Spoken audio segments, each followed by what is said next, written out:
Ortodontik pasiyentlər, yəni ağzında breketi olan pasiyentlər müalicə müddətində bu elastiklərdən mütləq istifadə eləməlidir. Bəzən əlavə vasitələrə ehtiyacımız ola bilər. Bu da ortodontik batındır. Açaq.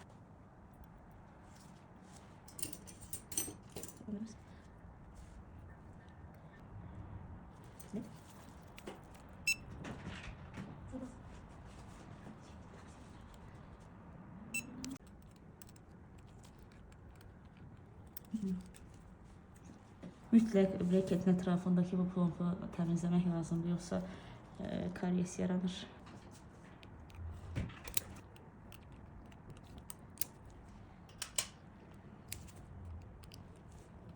Arxadakı butondan istifadə etdim dişdə. Bunların da ölçüləri var. Həkim özü bilir və ona uyğun təyin edir pasiyentə.